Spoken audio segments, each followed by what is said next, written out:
Welcome in again, everybody, to another edition of the Auburn Undercover podcast. We're Thursdays with Phillip, and I'm your publisher, Ronnie Sanders, and welcome in again, Phillip Marshall. Phillip, how you doing today? I'm good. So we've got 3 or 4 things we want to discuss today. Let's just jump right in. Been a lot of controversy among fans about play calling and game management and all that stuff. Talk about the process of calling plays and what you have witnessed over the years. Well, I would say honestly, Ryan, that you probably got a better grasp on it than I do, having been in the middle of it yourself. But I can only talk about what I have seen. The head coach is always going to have, or the play caller, in this case, the head coach, is always going to have eyes in the sky, so to speak. He's going to have somebody or multiple somebodies in the press box telling him what they see. And the question I think that's going on at Auburn right now is, if you just watch the game, if you watch Hugh Freeze during the game, it appears he is calling the plays. It appears. And I'm sure he is also getting suggestions, feedback, whatever, from Derek Nix and Ken Austin in the press box, saying, and I'm sure they have the ability to say, "Hey, how about we try this?" But I don't think there's anything unusual about that. But the other end of that is, I'm not convinced. I don't know for sure that's what's happening.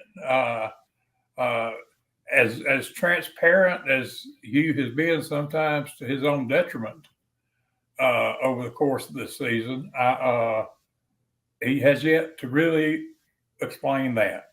And I promised people on our message board that I'm going to try to find out, and I'm going to at least ask him come Monday at his press conference, if I can't find out before then. But because it is a legitimate question, how does it work? However, probably more plays don't work than do, if you get right down to it.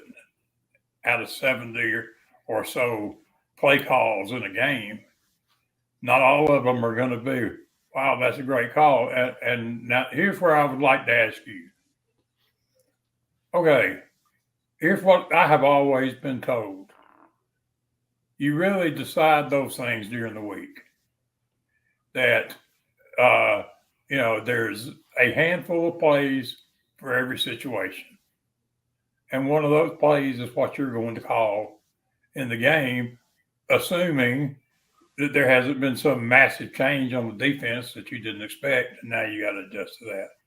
Is that the way that you've seen it work? Yeah, absolutely. And I think it also depends on, how things are going. And like you said, I think that one thing that's different this year, and obviously the results haven't shown up yet, but he's more comfortable with this staff than last year. And I think when you're the head coach and if you're anybody and you're calling plays, and especially if you're on the sideline, you've got to have somebody in the box that you know and trust. And if you don't, and it may be a GA, and it may be an analyst, or it may be an assistant coach, maybe your tight ends coach, be anybody. But if that person is not giving you good feedback and they don't know what you're looking for, then you're dead in the water. If you're an offensive coordinator and you're in the box, then typically, it's a little bit easier. I know that Tommy Bowden, just the people that I've worked with, I know Tommy Bowden liked to be in the box. Jimbo liked to be in the box when he became a head coach. Obviously, went down the sideline. I'm trying to think. I think Noel Mazzoni was in the box when he was at Auburn. I know that, I'm trying to think. Jimbo was in the box at LSU when I worked with them. Fedora was in the box at Florida. I don't remember about Ed Zombrecker, but typically that's offensive coordinators prefer to be in the box. But if you're not, then you better have somebody on the sideline that understands what you're looking at. You better have somebody in the box that understands I'm going to interrupt and tell you a really kind of unrelated story. Back in the 1980s, I'm standing in the press box before a game, and Frank Young, you remember him? I don't remember. Assistant coach. Oh, yeah, I do. Walks up to me and he says, "Hey, Phillip, is there anything you can tell me this week to help out Wayne and them, Wayne Hall, the defensive coordinator?" And I was really totally taken aback by the question. I said, "No, I don't know." And he said, "Well, last week it really helped us." I said, "What really helped?" He said, You told me that they were going to be unbalanced. They were going to go unbalanced a lot and throw to the tight end." And I said, "Frank," I said, "you got me confused with somebody else. I had no idea." "Well, you told me that." I said, "No, I did not." But I never convinced him that I hadn't told him that. And that's the last thing I would either do or be qualified to do, would be to tell somebody what they need to do on defense. Anyway, that just suddenly came to my mind. And but anyway, I think here's the question about the offensive coordinator in title is in the press box. He was on the sideline. Mm-hmm. And I can see what you're saying. It's obvious to me, if you're the offensive coordinator and you're the play caller and you're the one in the press box, you're not having to depend on other people as much. It's a smaller thing, and so I can see why play callers would like to be in the. Back in the 1970s, Florida State's head coach was a guy named Darryl Mudra, and he was an offensive coach, and he coached from the press box. He did not go on the sideline. He stayed in the press box during games. You know, when Terry left mid-season in '98, and Brother Oliver took over, and he was the interim. He worked from the press box. Yeah, he did. You're right. You're exactly right. And but I think that's a little different because that's just what they've been doing all season. And, no question. And he, even though Brother thought he was also the greatest offensive coordinator in the world, instead of just being the greatest defensive coordinator in the world. But speaking of calling plays during that period of time, you had, how'd you like to be on that headset with Terry and Tommy Bowden and Jimbo Fisher and Rodney Allison and Rick Trickett yelling, "Run the effing ball" every time? Yeah. I mean, that was an interesting conversation during the game. Yeah. I got another story. I mean, when we're at Florida, Mike Godfrey would come down, was an ESPN announcer forever, and the head coach at Pitt and some other places. But he came down. He would come down and visit us at Florida, visit us with the coaching staff, and he would come down and call the games. And so he started telling me a story one day. He said, we got to Murray State, and I put Ron, meaning Zook, put Ron in the press box. And he said it was an open air press box, so you didn't have windows or anything. And he said, first game he got so wound up he almost fell out of the press box. I had to move him down to the sideline because he couldn't handle it. It's play calling is an art, obviously, and some people are better at it than others, obviously. Hugh Freeze has been widely considered one of the very best. I mean, Nick Saban told him before the season that, hey, you don't have your best play caller calling plays because it's you. Mm-hmm. And I can see why Nick was impressed by Hugh's play calling because he had a hard time dealing with Nick's offenses. And with Hugh's offenses, I mean. But to me, if you look at Auburn's season, they haven't been bad offensively, except not being able to make a play when it matters most. And it certainly isn't the fault of whoever the play caller is when they pass for the put away touchdown gets dropped. I mean, that's the fault of the receiver, and everything's not the fault of the quarterback. And No, and I think it bothers me that so many people seem to think, and that they can sit there from afar and say, well, that was a ridiculous play call. It was a play call that whoever's calling the plays thought had the absolute best chance to succeed at the moment. That everybody in the world should know that. And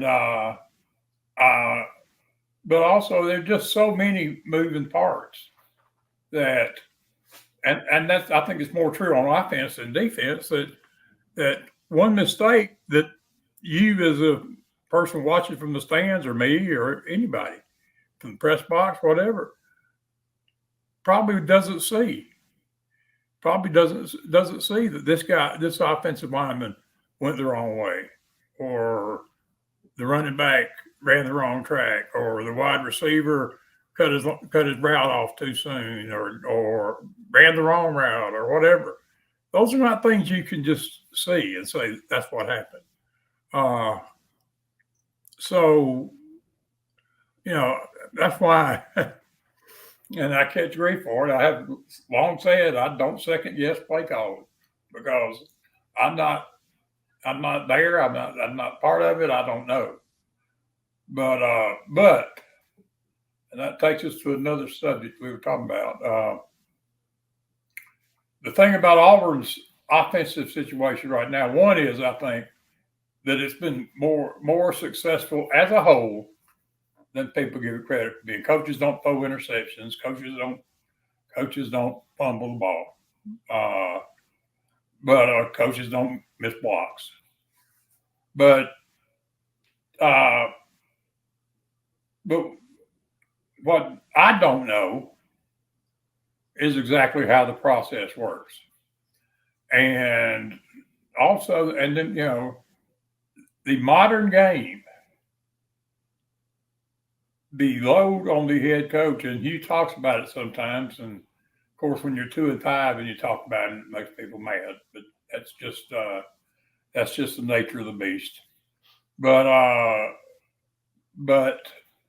there is so much play call. If you're trying to be the play caller, then my question is, and this is for anybody in that situation: are you going to every offensive meeting? Are you intimately involved with the game plan and what you're going to call in this situation or that situation? Because if you're not, then it's going to be a whole lot harder. And we saw an immense amount of that in 8 years of Gus Malzahn. And that's not being I love Gus, but that's been a problem he's had, apparently still has. Still has. More than any coach I've ever been around. I heard him say more times, okay, I'm turning the play calling over, and I feel great about it. It's just too much for one guy. In a matter of weeks, I'm a football coach. What I've always done, I'm taking over play calling, and that's it from now on. I'm not giving it up again. Then next year he'd give it up again, or before the end of the season. The most striking time is, and when I say this, I know it's true because Chip Lindsey told me it was true, and other members of the staff told me it was true.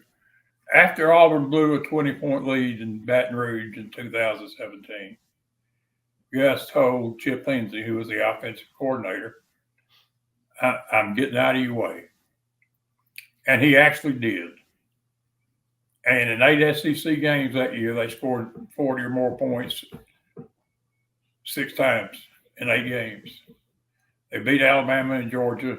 They were 1 quarter away from, or one, not getting Kerryon Johnson hurt away from going to the playoff. And the next year, Chip was excited. J.B. Rhymes, I guess whoever was the offensive line coach. Was it Hugh? It wasn't Jeff Rhymes. It was Hugh, Central Florida now. Yeah. And they rehired Jeff Grimes. Herb Hand. Yeah, and they rehired Jeff Grimes. And I asked him at the time because he had been totally unhappy when he left before, because he was not able to do the things he wanted to do because Gus wanted to say what drills to run. Gus wanted to say who to recruit. And JB had a list at one time of players that he wanted to recruit that Gus wouldn't let him sign that played in the NFL.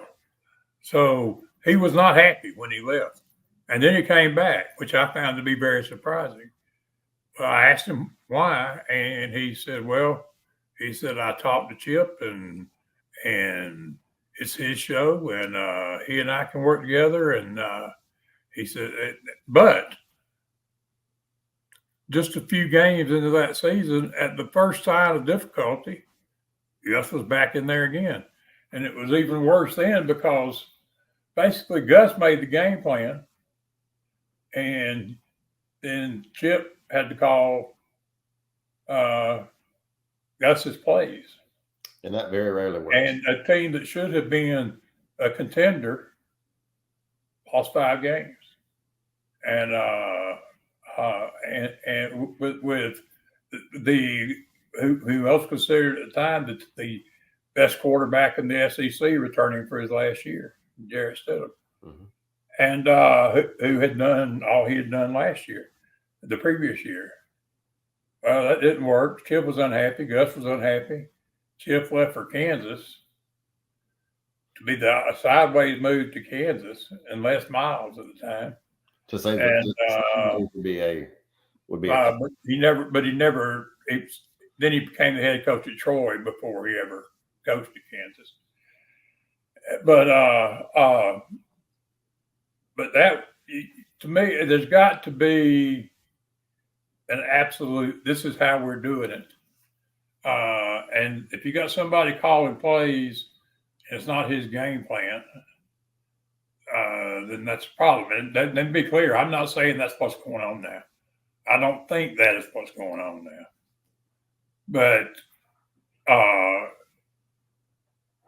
I just think that in Hugh's case, I don't think there's any doubt, I wouldn't say the most involved, but one of the most involved in recruiting day-to-day, year-round than most, if any, other head coaches.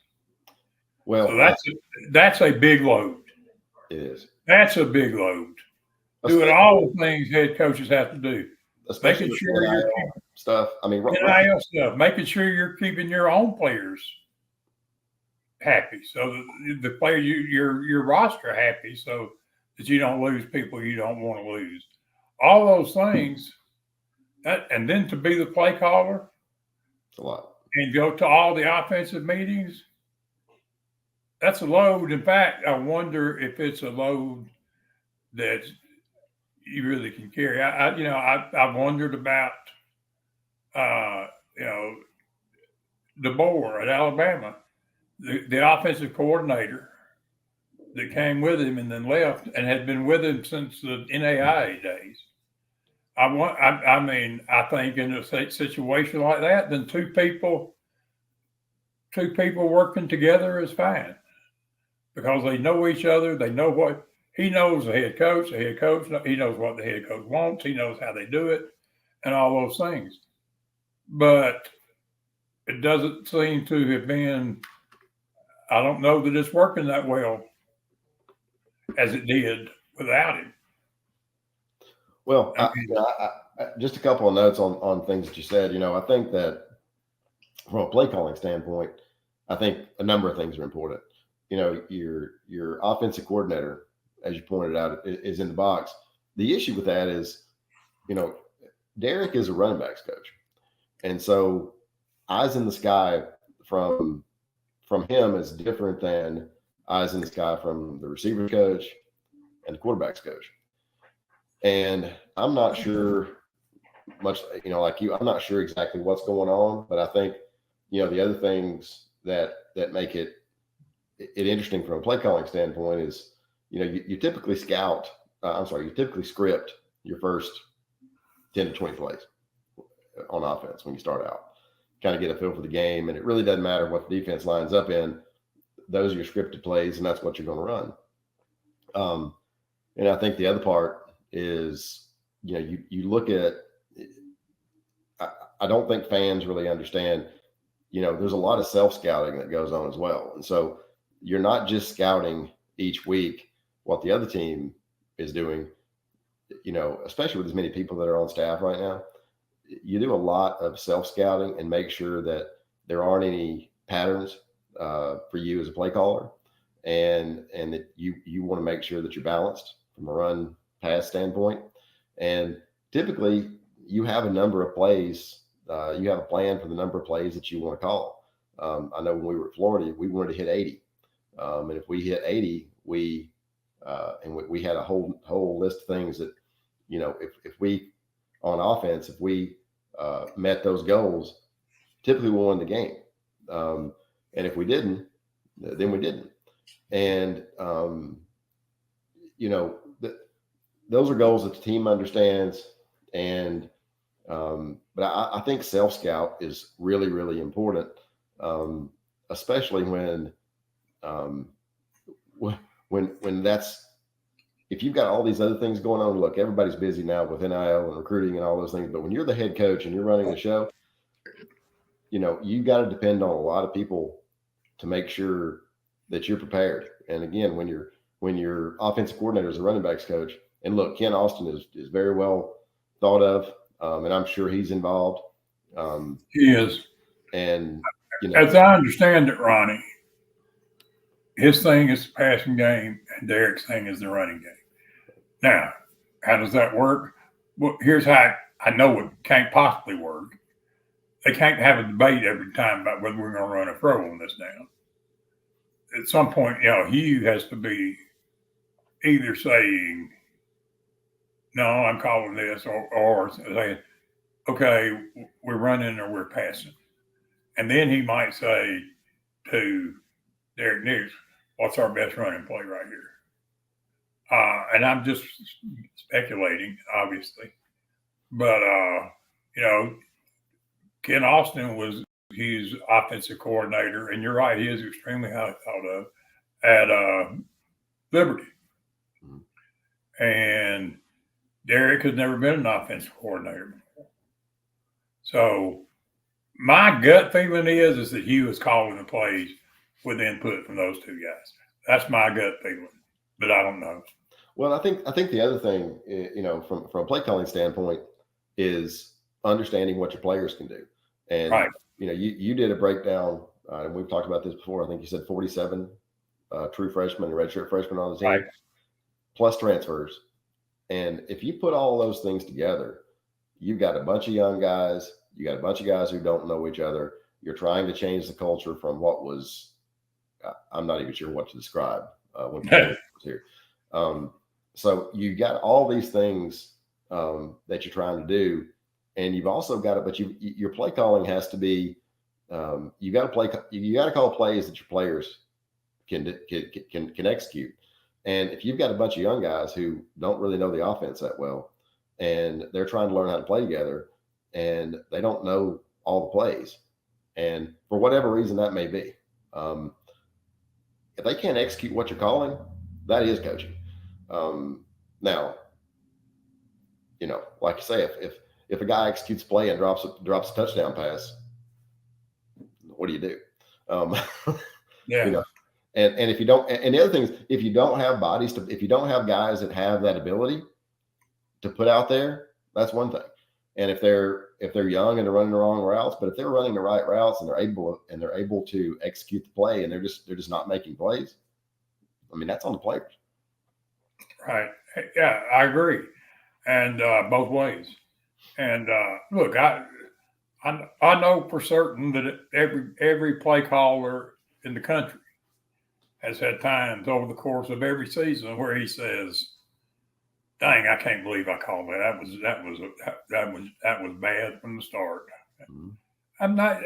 It's not an exact science, and sometimes, the defensive coordinator that's also making a couple $1 million a year on the other side, he just wins. Mm-hmm. He gets his team in the right defense at the right time, and they stop you. I mean, or somebody makes a great play on defense, or whatever. But because that's what I said earlier, I bet you if you look back, most plays would not necessarily be called overly successful. But what I don't know, what you can't know from watching, is what was called to set up something else or whatever. But I remember talking to Steve Ensminger after Tony Franklin got fired, and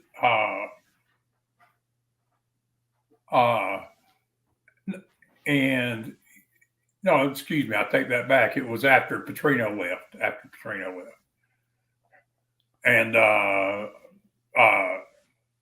And Tuberville made he the offensive coordinator, hired Steve to be the play caller, and told them they had to run Petrino's offense, which at the time at least was quite different than most anybody else's offensive scheme. Mm-hmm. And Steve told me, he said, calling the same plays, that's easy. He said, you can call the same plays. He said, but what we don't know is how to fix it when it goes bad, or what we call to set up this or that. He said, it goes a lot further than just calling the same plays. No doubt. And that was another drastically underachieving season, which was 2003, which a team that should have been better than the 2014. Because it had Carlos Dansby and Spencer Johnson and Reggie Torbor and all those guys. So, plus all the ones that were there in 2024. Mm-hmm. But it's not an exact science. I like I said, I always hesitate to say, God, that was a bad call, because to me, it's just not fair to say, well, that didn't work. It had to be a bad call. The difference between a gutsy call that's got all the commentators praising you and talking about how brave you are, or that you're an idiot, is whether it works or not. That's exactly right. I mean, it's another point on play calling is, I remember sitting when we were at LSU, and I was sitting in the weight room talking to Pete Jenkins, and Pete liked to go work out every day, which meant sitting in the weight room with some dumbbells and complain about Coach Saban. And so, so we're sitting in there one day, and I said, how you doing, Coach? And he said, I'm just trying to figure out a way to explain all this shit to the players that Nick put in. And that was, and there were a lot of complaints about Jimbo Fisher over the years about, playbooks this thick, and the players can't, it's so convoluted, the players can't execute it. And if you're that deep in, I had an offensive coordinator tell me one time, hey, look, it really takes 3 years to get this offense in. And right. I sat there and I said, well, if it takes you 3, and this is at Auburn, and I said, well, if it takes you 3 years to get the offense in, you're probably not going to be here 3 years. And he was not. He barely lasted 2, not because he wasn't a good coach, but because people want results. And, if it's too complicated and the players can't do it, here's one thing that has always amazed me, Ronnie, is when some people become head coaches. I mean, they were either an offensive coach or a defensive coach, but when they become a head coach, they think they have waken up one morning and been an expert on both sides of the ball. Mm-hmm. And I'll never forget Tony Franklin, who has expressed intense dislike for me for reasons I do not know. He and I had a great relationship when he was at Auburn. I mean, we really did. And he told me, one time that because quickly, Tommy Tuberville, defensive coach, head coach, became terribly unhappy that they were never getting under center and never doing things that, in his mind, normal offenses did. Well, that was not Tony Franklin's offense. And he told me one time, he said, I told him when I came here, if you don't want to do what I do, then don't hire me because I don't know how to do anything else. Well, I think the other thing is, Tony didn't have anybody in the room. I mean, you had 4 guys that had been with Tommy Tuberville for years. And those guys were never, they had no interest in learning, and nothing against them. I know those guys and like them, and they're good coaches, but they've been with Tommy Tuberville for years. Yes. And they were not interested in Tony Franklin's offense. No, definitely not. And something else he once told me was, he said, I usually have a rule, a personal rule, that if I'm going to take a new job, I have to be able to take at least 2 coaches with me. Mm-hmm. And he said, Coach Tuberville wouldn't agree to that. So I said, well, how about if I bring 1? And he wouldn't agree to that either. He said, but how do you turn down Auburn when you're at Troy? And so it was really an uncomfortable situation from the very start. And as was shown by the fact what happened. But but what reminded me of that was you saying offensive coordinator told you to take 3 years. That's basically the same thing he told me. But that was never going to happen with Tommy Tuberville. No. My honest opinion is, and I've never covered a coach who was more accessible and any nicer to me than Tommy Tuberville was. But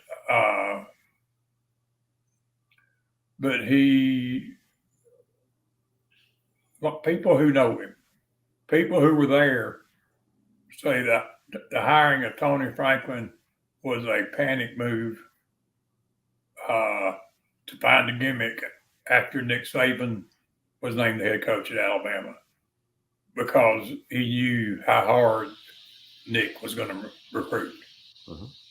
And so he was looking for a gimmick. So, and of course, maybe that gimmick would have worked. I mean, Tony Franklin's offense is a whole lot like Mike Leach's offense or whoever, anybody that wants to throw the ball all the time. And it's not like, for instance, Gus Malzahn, who also spread it out and also wanted to play fast, but was absolutely committed to running the ball. Tony was not in any way committed to running the ball. No, and look, there have been situations where, if you're not able to bring a coach, like I said, most coordinators, it's very, very difficult for them. And that's what happened to Charlie Strong in Texas. He hired his entire staff before he hired his coordinator.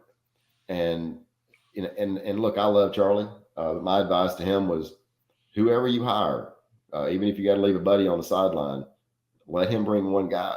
And he didn't. And it did not work. And, I think that, look, obviously, if you're a new coordinator coming in, you want to bring at least one guy, preferably 2. And if not 2, then definitely 1, and definitely a GA or an analyst or somebody who understands you and what you're looking for. I mean, I've one coordinator in particular, I know that, he walked into a situation, and I won't call any names, but he walked into a situation and never even engaged the rest of the staff. He brought 2 GAs with him, and they did the game plan, and that was it. He'd lock himself in the room and with the GAs, and he'd come out and tell the coaches, okay, here's what we're going to do. And that was it. And sometimes that works, and sometimes it doesn't. The only difference between that guy and Tony Franklin was Tony Franklin locked himself in a room with nobody. and then came out and told them what they were going to do. But And the interesting thing is sometimes these coaches, they go and get some of these guys get jobs and they've never called plays. And you look at Kenny Dillingham. I mean, he didn't call it at Auburn. no, Malzahn nor at Memphis. Nor at Memphis, and didn't at Florida State either, did he? Didn't at Florida State, and called it 1 year at Oregon, and ended up at Arizona State. And he's done a terrific job. He's not even 40 years old yet. Right, yeah. But he had called it for one season at Oregon, and that is it. And there are guys who have come into jobs, and they're bound and determined they're going to be the head coach and the coordinator, and they either have very, very little experience calling plays or none. And that is really, really difficult to do. Well, yeah, it is. And, it's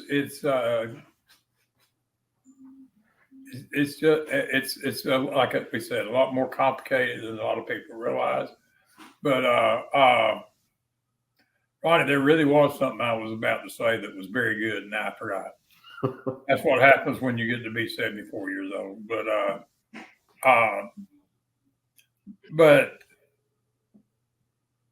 I know what it was. Mike Bobo was highly criticized as Auburn's offensive coordinator. Highly criticized. And at Georgia the first time. At Georgia the first time. He's not getting criticized much now. That's right. And that's because he's got better players than he's ever had before. It's amazing how that works. It's about Jimmys and Joes, not X's and O's. And I do believe this. I think the idea that any offensive coordinator is over there with a plan that's just going to absolutely baffle the defensive coordinator on the other side isn't realistic. That's not happening. They know by the time you play, they know they have seen every play you have called from the first of the season until that point. Mm-hmm. They've seen plays you called last season, and they know what you want to run, and they know how you want to do it. Mm-hmm. And you can't just go out there and say, well, today we're going to do it completely different. You can't do that. So, it becomes down to how good are my players and how good do my players execute what I call. And did you have, did you have a good plan, and all those things matter, and they've got to go together. And, I guess, before we wrap up, I guess, the final question is Hugh Freeze trying to balance too much, being that heavily involved in recruiting, being involved in NIL, trying to call the plays and be an offensive coordinator, trying to, change the culture at Auburn. And look, for people who subscribe to our site, they will, most of our members who have spent any time on the site will recall that you and I and some other people who've worked with us preached for years, especially after the Stephen Lee debacle, as it was going on, that Auburn football was going to end up where Auburn football is right now. And it was when the leadership situation, whether it's the president, the AD, the head football coach, whatever it may be, when the situation is what it was for the past several years at Auburn, prior to President Roberts and the AD and the head football coach, that's what you're going to end up with.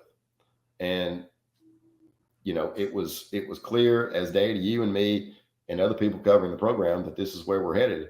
And I think people have to be patient. And look, there's no question. People can look back at 4 of the 5 losses this season, some of the losses last season, and say our players were good enough to win those games. Mm-hmm.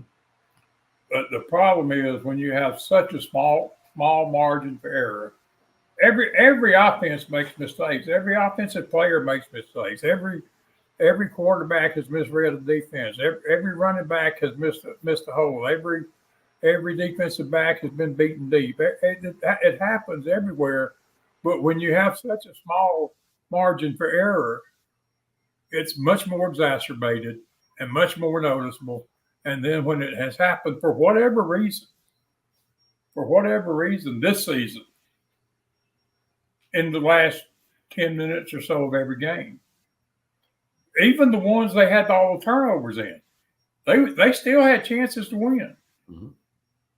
And almost certainly would have won with a few less turnovers.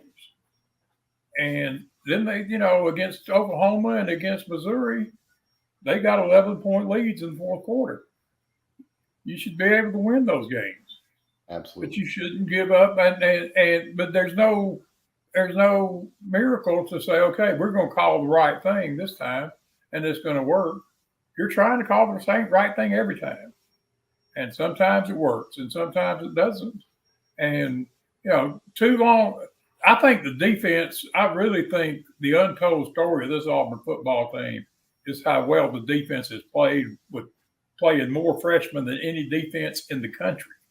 And that's going to show up in the next year. And that defense has kept them in every game. No question.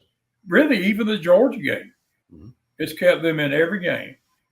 But you look at the Oklahoma game and the Missouri game, in both of those games, they gave up a 70-plus yard pass at a time when you just can't do it.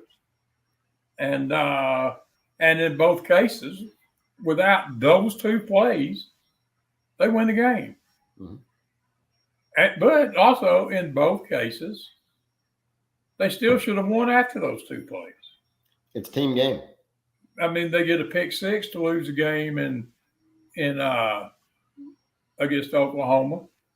And then I do think a point he made, and it also makes people mad. I think their defense on the 95-yard drive to lose the game, I think their defense was gassed. And I mean, they had what, 3rd and 12 inside the 10, Missouri inside their own 10.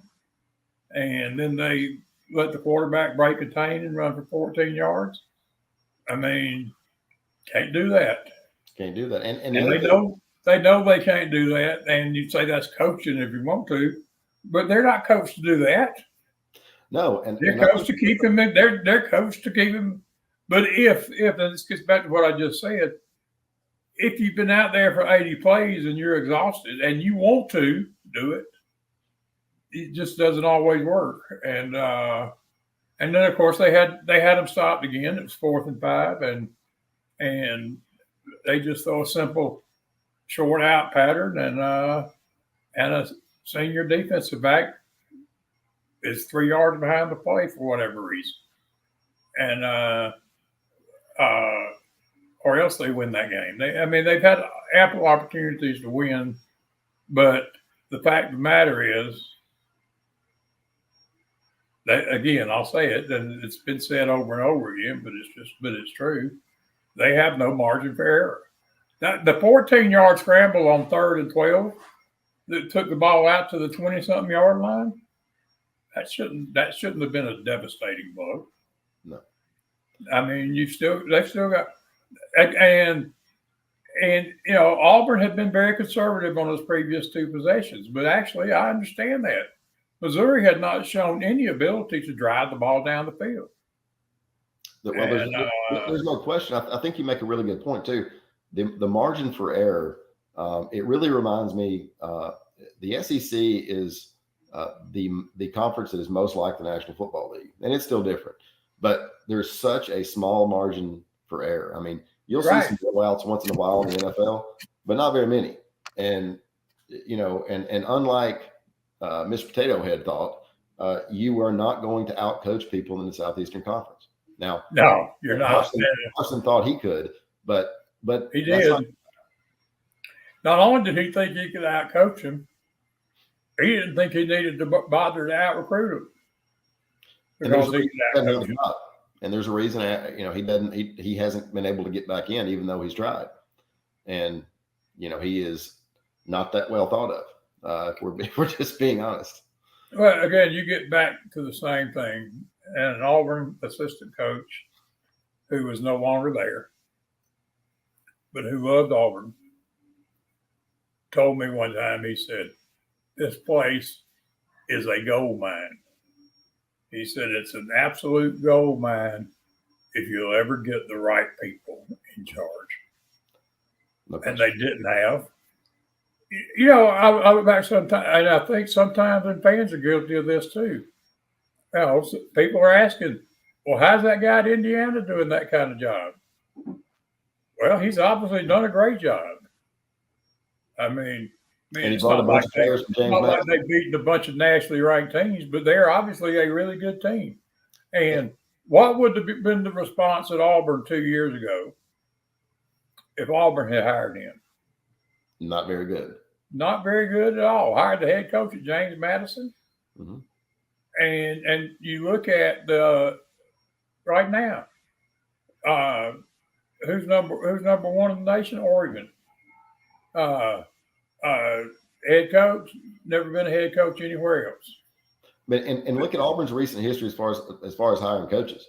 I mean, Terry Bowden was a head coach at Samford. I mean, right. People thought that when Tuberville was hired, okay, you're hiring Ole Miss's coach, fine, but you turn around, you hire Gene Chizik, and then you hire Gus Malzahn, and then you hire Hugh Freeze. And so, I mean, 2 years ago, I mean, Georgia's number 2. Kirby Smart's never been a head coach anywhere else. Ryan Day's never been a head coach anywhere else. It's, you know, and I certainly don't believe that John Cohen made this decision like that at all. But if you worry about winning the press conference, there's a good chance you're going to win the press conference and lose the fight. Mm-hmm. And but all I'm saying is, if you hire an assistant, Oklahoma, and I looked this up, it's really kind of amazing. Since before Bud Wilkinson, they have never hired a sitting head coach, not one. Well, you know, if you look at it, and the complete opposite is true at Auburn. I mean, Auburn hadn't hired an assistant coach since Doug Bartlett. Right, exactly. And so they have hired, Tuberville was a really good hire because he had lots of options. He was right there in every coaching search that was out there. But then Gene had been a head coach for 2 years and 2 remarkably unsuccessful years at Iowa State. 19, if I remember right. Yeah, and then Gus had been a head coach for 1 year at Arkansas State. Mm-hmm. That was it. And so I'm not saying, if Gus had been the offensive coordinator at Auburn and had continued the success he had as offensive coordinator, which he probably would not have in 2011 with the team they had, or 2012, with the team they had. But he still, promoting Gus from the staff would not have been a bad move, would not have been viewed as a bad move. No. I don't think. But he was no better, it would have been no worse or better than to hire him after 1 year at Arkansas State. And, the whole Hugh thing is, we all know that story. But he's a guy with SEC head coaching experience and success. And has won everywhere he's been, regardless of, I don't know if there were concerns about the off-field stuff, but I had no, and look, I'm still not, I'm not, I believe Hugh Freeze is going to win at Auburn. I believed it when he came there, and I believe it now. Now, I believe it if they don't win another game this season, I'll still believe it. Yeah. But, and I'll tell you who, it doesn't matter what I believe, but I'll tell you who absolutely believes it is John Cohen.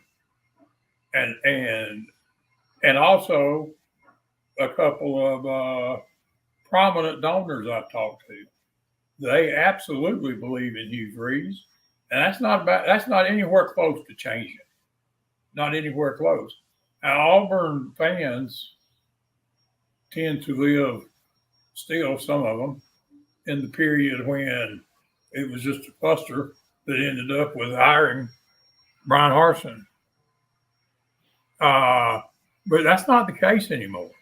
No, and it just isn't. And so it doesn't matter what unhappy donor of some level that they talk to that doesn't like Hugh Freeze.